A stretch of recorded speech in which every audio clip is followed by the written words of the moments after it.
Welcome back, everybody. My name is Tucker, and today's video is not going to be an easy one because it is the NBA Trade Machine episode for Chris Paul. A couple of days ago over on Twitter, I asked you guys to send me some trade suggestions that you think might work that would send Chris Paul to a new team, and I came up with a few of my own as well and put them together in this video. As always, if you have trades that you would like to suggest, whether it be a player or a specific deal, then be sure to do that down in the comment section of this video or follow me on Twitter and get ready for me to ask you guys for some trade suggestions like I did for this video. But with all that said, let's go ahead and get started. First up is Sam, and he says that Oklahoma City would throw in an unprotected second rounder or two in a deal that sends Chris Paul to the Dallas Mavericks in exchange for Tim Hardaway Jr. and Courtney Lee. And I see what you were trying to do here, Sam. I get it. The Mavericks should be a pretty good team next year with Luka and Porzingis hopefully healthy. They've got some other guys around their two bigger stars, I guess you could say at this point. And you know, maybe Chris Paul is what puts them over the hump, and maybe that's the move that they need to make to get them into the playoffs, maybe even higher than that in the standings potentially with Chris Paul alongside Luka and KP, kind of giving them a big three of sorts. My issue here is that it just doesn't really seem to make sense. One, for their timeline with Luka and KP obviously being pretty young at this point still, and then the need for a point guard, even though Dallas does need one from a roster standpoint, it's basically just DeLon Wright. It's kind of negated a little bit by the fact that they do have Luka, and he's going to do so much playmaking for you. Whether he's a traditional point guard or not, he's going to do a lot of playmaking. He's going to do a lot of ball handling. He's going to create a lot of shots for your team. I don't necessarily think that they need Chris Paul to be able to run a good offense because Luka is there. Now, certainly would help with the second unit and things like that, but if Chris Paul came into that situation, he's going to expect to be the alpha dog, and I'm not really sure that that would work out super well. So like I said, I understand what you're trying to do here. The Thunder do get out from under some money because Courtney Lee's contract is expiring, and then Hardaway Jr. runs out in 2 years, and then the Mavericks would get a veteran presence like Chris Paul to help push them over the top, but I'm not sure that the dynamic works out super well, and again, they do have Luka, so maybe it's a little bit redundant to bring in a true point guard like Chris Paul. Next up now, Gabe has a really interesting three-team trade. The Grizzlies would receive Dion Waiters and a 2020 first via the Clippers. The Heat would get Andre Iguodala and Chris Paul, and the Thunder would get Goran Dragic and James Johnson. Just going team by team here, what I see is that obviously the Grizzlies get the first round pick that they're hoping to get out of any Andre Iguodala trade, so that's helpful for them. They have to take on Waiters' salary, which isn't great, but again, they're kind of playing the long game here, so taking on that salary in order to get a first round pick in exchange for Iguodala, not the worst thing in the world. The Heat get two players that are going to help them immediately in Chris Paul and Andre Iguodala to pair with Jimmy Butler. That makes sense for them. And then the Thunder are always just trying to get out from under salary when it comes to any kind of Chris Paul trade, and they would get Goran Dragic and James Johnson. And I think you could probably make a case for every single team to say yes to this. My only thing is, other than getting out from under money, which is extremely valuable in this situation, I'm not 100% sure that the Thunder really get anything out of this. I mean, Goran Dragic should be good for them this year, and then his contract will run out. They probably won't bring him back. James Johnson's contract runs out in 2 years, and that's more helpful than the 3 years that Paul has left on his deal. But I just don't know what other value they get. Not necessarily that they're going to have to expect any other value other than that in a Chris Paul trade. It's just when you look at it this way and try and say, what is every team getting? It's basically just cap relief. And so while that's good, I'm not sure that it's enough. The Heat, pretty much a no-brainer for them. I mean, they're giving up Dragic and Johnson and getting back Andre Iguodala and Chris Paul. They're also giving up Dion Waiters. So they're really not giving up a ton, and they're getting two players back that are going to be able to help them. Iggy on an expiring deal, and then Chris Paul obviously on the 3-year deal that people are trying to get out from under. But in the Heat's case, they don't really care as much because they are willing to take on that kind of salary to build a competitive team.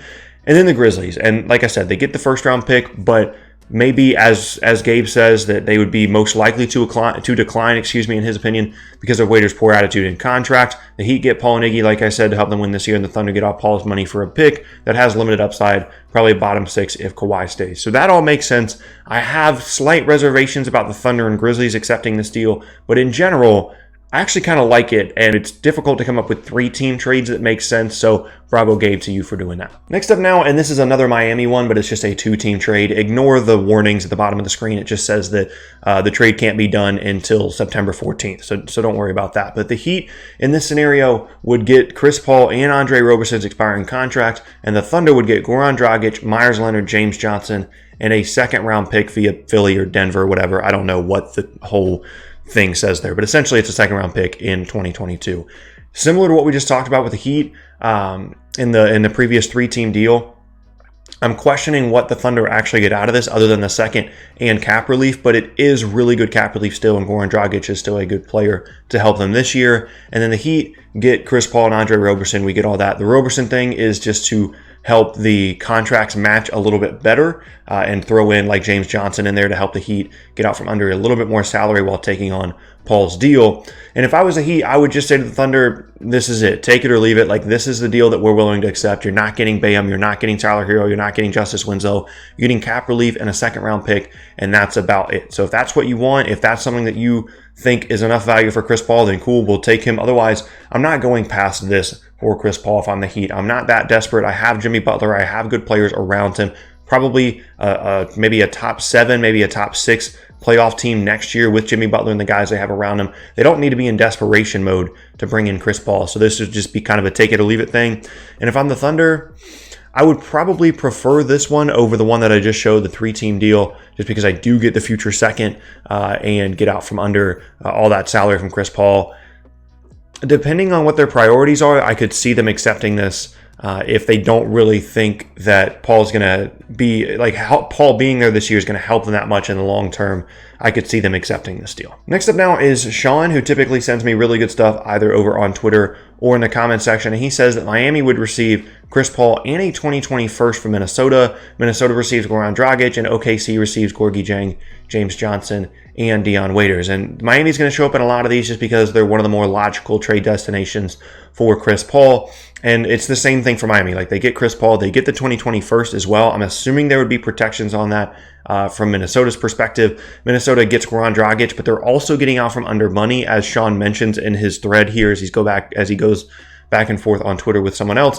One of the more important things here is that Minnesota does get out from under money because Dragic is an expiring contract, while Dieng is a deal that goes for another couple of seasons. So that's helpful for them. And then Oklahoma City does get out from under some of Chris Paul's money, but that's really where I have the biggest issue here, is just that it's not as immediate of cap relief as some of these other teams have been offering in some of these other situations. Johnson and Waiters' contracts are 2 more years, and Dieng's is either 2 or 3 more. So it's not as immediate, and really you're basically just shaving 1 year off Chris Paul's deal for 3 players that obviously aren't as good as Paul. So that would be kind of my sticking point here, where maybe Oklahoma City says, we're not that interested and we'll try and find something else. But for the other 2 teams, it definitely makes sense, most specifically for Minnesota to get out from under Dieng's money, and then obviously for the Heat to get Chris Paul and the 2020 first as well. And last up now is a trade that I came up with, and it makes sense in like an NBA trade machine circumstance where all the pieces fit and all those things work, but it's more about, would Orlando actually want to do this? Would it actually make sense for their team, for their timeline? And they would get Chris Paul in exchange for Evan Fournier, DJ Augustine, Markelle Fultz, and a future second. And the thinking here, in contrast to the Mavericks situation earlier, where they're kind of in a similar situation in terms of good young team that maybe Paul would be able to help as a veteran presence. They need a point guard. The difference here is Orlando doesn't have someone like Luka Doncic already that's going to create plays for them, and they need someone that's going to create plays for them in place of someone like DJ Augustine. It was good for them as a point guard last year, but obviously Paul would be better. Maybe just a good mentor for some of the younger guys, and they're really only giving up 2 expirings in Fultz at this point. Really is basically an expiring DJ Augustine, and then Fournier as well, who's 2 years away and is a good player, but Paul is better, and then the future second as well. So you're really not giving up anything except for cap relief to Oklahoma City in exchange for a guy that should still really help your team as you try and push for maybe like a top 6 seed, top 5 seed in the Eastern Conference playoffs next year if you did get Paul. For the Thunder, it's all the same: cap relief, future pick. Maybe Fournier is a guy that they can flip down the road either this year or next once he becomes an expiring contract. But again, it's all just about talking yourself into why Orlando would do this in terms of whether this trade actually makes sense for the Magic. And there you have it. That is going to be the end of today's video, and I thank you all very much for watching. Once again, my name is Tucker. If you missed any of my previous videos, then be sure to check out the boxes on screen. Thanks again, and I'll see you all next time.